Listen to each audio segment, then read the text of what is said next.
high school. You know, I never felt good enough. I felt just different from everybody else because it was a tough time. You know, I grew up in a town where everybody was kind of similar, Right. and you know, and everybody was wealthy and this and that, and you know, it's hard. Girls can be mean, and girls. It's just tough. You know, I did have a core group of friends who were there for me, who I'm still good friends with today. So I think that it's important that you have friends who are there for you and support you. But Didn't you ever put out like in social media now, like all those people that harassed you, like in your face, you know? no, actually, one of the girls who bullied me in high school, we were in cheerleading together, and she walk up to her and like decker or something. no, oh my god. So we were in cheerleading together, and we were doing like a group circle, and she just said, you know what, I just want to take this time to acknowledge Chrissy and how I'm so sorry for bullying her when we were younger. And I was like, that, you know, that really meant a lot to me. Yeah, And, go pound sand. you know, And that's, you know what? It's like, I don't know. I didn't have that many friends growing up. So I was a loner. I was like the Unabomber. oh god. No, just joking. Anyway, but my point is, so I would run into these people after, like years after school, and Yeah. they're like my best friend. I was like, who are you? You know, it's like, Yeah. anyway. Nah, It's so weird. People change, but No, they don't. They just like they wither away because they have nothing going on with them. That's what happens. And you, of Perhaps. course, you shine. So Yeah, that's so- why you yeah. separate. So you know, it stuck with me a little through high school, and then when I started, you know, making my own money and doing my own things, becoming a flight attendant, and then living in Hawaii for 2 years, which is something I've done, I got to explore the world, and I realized that I lived in a little bubble, and there's so much more to the world than this little town I grew up in and the people who I lived with there. And I got to meet so many incredible people from different cultures, different ways of life, and I just felt beauty from the world instead. It's not all about what you look like, it's about who you are. And that's another reason why I got involved in the pageant system, because yes, it's you have to have the physical at some way, but it's about having a positive attitude and inspiring others. And I'd like to share my story with other girls who are going through the same thing, because it's a really hard time that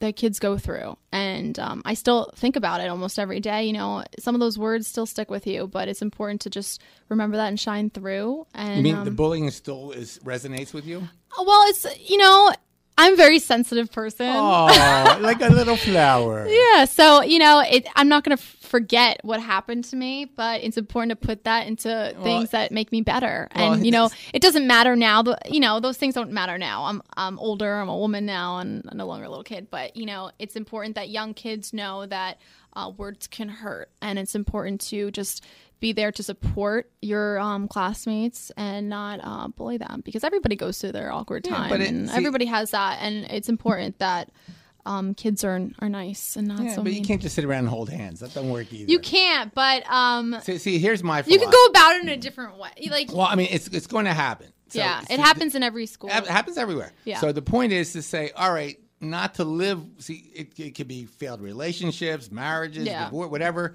That people live with pain from the past.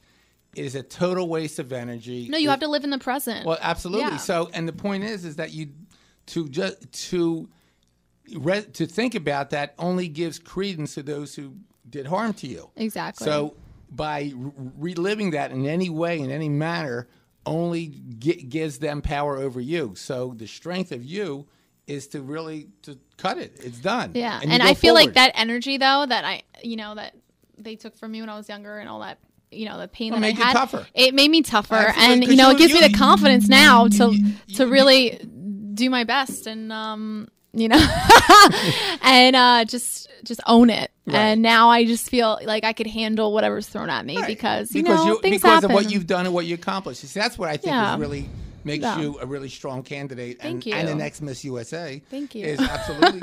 Hey, look, we're not just cutting mass. Mass is, you know, we got to go through the process, of course. Yeah, But, of course. But the whole idea is that you're not just like lived in a bubble and went through a process, but you experienced the world. Yeah. And I love travel. I was floating in the Amazon last Christmas. I want to go to the Amazon. So It's bad. now. By the way, when you go, Yeah. I was very fortunate. If you go down the main river, the Amazon, you need like yellow fever shot. You need yellow fever anyway, Okay, you but need to get it's infested. Oh, okay. I mean, mosquito nets. You just Yeah, get everything. like eaten up. Okay. Do not go down to Amazon River. Okay. Fortunately, I went on this little boat that went down another river called the Negro. Okay. It's 15 million years longer. It's a cedar-based lake. It's all acidic. Okay. The mosquitoes hate it. Oh, that's there were so no nice. bugs. Okay. So you're floating in the Amazon Okay, I'll go to the without the bugs. So Yeah. when you're ready to go, you let me know. I will, because I really want to go. And my highlight there was I fished, caught, and ate piranha. And they were delicious. And the Wow. teeth, like, 1-inch teeth. That's creepy, though. They scare me. Yeah, it's okay. But I won. I was like, Call of the Wild, Jack London or whatever. And I That's conquered, amazing. and it was a really cool feeling. Yeah, that's pretty amazing. So let me ask you. So now you graduated high school and you went right to flight school or something? Yeah, Or? so I graduated high school. Actually, I took some acting classes in New York City. I wasn't sure what I wanted to do yet, so I wanted to take some time off to really explore and be myself. And so You're always yourself. I'm always myself, but really find out who I am. What is my role in life? What do I want to be? I don't want to waste money and go to a school and I don't know what I want to do. Oh, that's what everybody does. What's wrong with you? Yeah, but I don't want to be like everybody else. That's good for you. Good for you. So I decided to take some time off, and I took acting classes in New York City at TVI Actors Studio, and I did that for a little while. I did some acting stuff, and then I applied to be a flight attendant. I thought, hey, I'd love to travel. Why not do something that I can get paid and travel and Wow. help people, be the guidance on the plane, So you're good. So tell me about your now, who did you fly for, by the way? Continental Connection, Commuter Air, but now owned by United. Well, Continental bought United, but took United's name. So now it's United Express rather than Continental Connection. And I flew on a 37-seater prop plane. I was the only flight attendant with the two pilots. And there was, so it was a lot of fun. And I was in charge. Wait, you're in a like, Prop plane. That's where you were a pilot? Bombardier Q200 to be exact. Oh my God! You're this little thing like single engine Cessnas or something. No. Yeah, Single engines.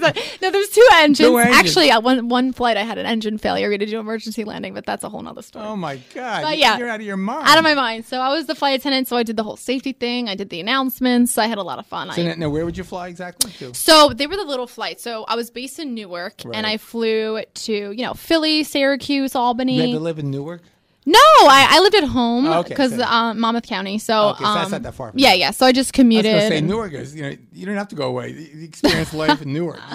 That's a whole life in itself. Yeah. Well, yeah. But Newark's coming around. Yeah. Cory Booker. He's now a Senate. He's brought his skills to the state of New Jersey. He did a good job. Don't give all the hype. I just tell you that. Oh man. So that was a lot of fun. I got to travel, and then I got to go to Hawaii for the first time. Yeah, how did now? So you were doing that for 2 years. 2 years you were a flight attendant? No. A little less than a year. I was a flight attendant, and then So why did you decide to move on? It was enough already. It was. I felt like I wanted to get out of New Jersey, and I wanted to. No. I felt like I needed to see more of the world, and I always had this feeling that I wanted to be in Hawaii for some reason. So I'm like, I gotta go to Hawaii. So I flew to Hawaii, and by myself. I went there. You just completely by myself. I was 19 years old. You didn't know a soul. Didn't know a soul. And where were you going in Hawaii? For the first time, I went to Oahu, Waikiki area. Right. And then what was where everybody goes? Yeah, of course. Yeah. I didn't know anything about Hawaii, so I was like, and you had no job one-way ticket or whatever. I just left my job, so I was like, let me just do this. You had a few bucks in your pocket, and then you're just going to. Yeah. Well, I just wanted to check it out. I always want. Why not? Yeah. What's holding me back? God so no, I wasn't getting there any no sooner. No support network or nothing. Good for you. Yeah, I've always had a very, very supportive mother. My mom just believes in me, and why is that? Why does she believe? She calls me a little movie star, but she's really instilled independence in my life, and she's loved to travel too, and so she just believes in me, and so. She gave me some confidence in that area. And so, I just decided I need to get out there. So I went there by myself, met some locals, and roamed around the island and had the most amazing time of my life. So you just went there and you had no job or anything. You're just chilling. Like, where'd you stay? I stayed at a hotel in Waikiki. Okay. Went to Duke's. The famous Duke's in Waikiki. Had some fish tacos. Hung out on the beach, You were a real beach bum then. I really was. Did you surf? I paddleboard. I stand up paddleboard. That's what I like to do. Okay. I surfed a little bit in New Jersey when I was younger, but it's really it's more relaxing for me to stand up paddleboard. I really enjoy that. Cool. So I did that. I tried the local food, poke and all that, and so I enjoyed the seafood. And I got to do some hiking, explore Diamond Head, and I just really got to I finally got to go there, and it was this connection for me, and I felt like, wow, I I need to explore life. I need to travel more. This just feels right. I need to just do this. I just felt a calling. And so, I felt this connection to Hawaii. And then, so I had to leave, I had to go home at some point. I didn't have any money. So now we got to the cause of the problem. Save some money. So I went home. So you weren't working there at all. You were just. I just went for a trip. By myself. I went to explore it. And then I came home, and then I started dating my boyfriend, and I found out, and he just told me he we clicked. I knew him from years before, but we ended up seeing each other again, whatever. And he was getting his undergrad at University of Hawaii at Hilo on the Big Island, and it was so weird. It was like I just came back from Hawaii. I love Hawaii, and then I just fall in love with this guy, and he's going to school in Hawaii. It's like, what is going on in my life? And he's like, come with me, and I went with him, and it was just 2 years of Hawaiian fun on the Big Island. Wow. And it changed my life. I grew so much. I worked there. So you were not in school. I was not in school at the time, mm-hmm. And then I decided that I need to go to school. I need to get an education. I felt like, Hawaii is great, but I want more. I can't live my life on an island. I need to do something great with my life. I need to give back. I need to just have meaning to your existence. Exactly. I needed more meaning, and I wanted that education. And so I went to Brookdale. Okay. Hey, Brookdale's great. I love Brookdale. Brookdale was a big stepping stone for me. I got straight A's in Brookdale, and with the straight A's and the hard work at Brookdale, I got into Boston University, and now I'm at BU, and I'm majoring in broadcast journalism, doing what I love. I'm on Make It Plain correspondent for Boston Neighborhood Network, a local Boston station, and life is just going in the right ways for me at this point. Cool. Yeah. So, by the way, in case you haven't noticed, we've been chatting with the next Miss USA, Chris Rugnetta. Absolutely. She's going to be competing in the Miss Massachusetts pageant come November 23 and 24. Is that 21st and 22nd in Lowell, Massachusetts at the Lowell Auditorium. Tickets will be on sale at MissMassachusettsUSA.com soon. Okay, cool. So, all right. So now, plug there. Absolutely. So now this interview is, besides the discovery, which what we do here is we find talent. We're here also to assist Chris at quest, and part of that quest, as we mentioned, is this 5-minute interview that your whole life could be, because you're going to be in the top 5, and you got to be and you got to kind of define who you are. So I'm going to be one of these nasty judges. Oh God. Yeah. No, I'm scared. Yeah, no. Yeah. All right. She's been terrorized. No, already. I got this. She has 2. I'm confident. I'm ready.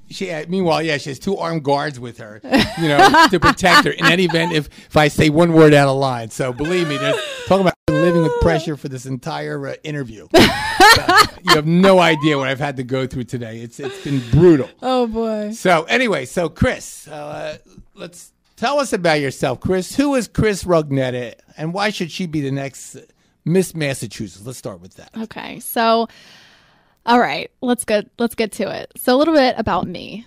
So I try to live my life with integrity, spirit, and I'd say unabashed joy each and every day. I like the Declaration of Independence says. Pursue life, liberty, and the pursuit of happiness, and that's what I do. And one of the living by that motto is one of the reasons why I support and believe, and I worked for the Human Rights Campaign supporting LGBT equality, and it's with that passion for others that I want to contribute to journalism, and I want to be a broadcast journalist. And I have a wayward spirit to travel and seek adventure. As a flight attendant, I just got to go to all these amazing destinations, and I lived all over the map, from New Jersey to Boston to Hawaii to DC, everywhere. And you're a nomad. Yeah, and I also travel frequently throughout the year to California and Florida as well. And so, what that taught me, though, is that every day is precious and special. And we just have to cherish the moment and live in the moment and be ourselves. And that is the kind of lifestyle that I would embrace as the future Miss Massachusetts and Miss USA is, just be yourself, take chances in life, give back to the community, go for your goals, whatever that may be. Mine is broadcast journalism, and just make an impact. And I think I could do it with a smile and with a good heart. And I think that I should be the next Miss Massachusetts USA. Very well. Thank you. Well said. I'm telling you. Couldn't have said it better myself.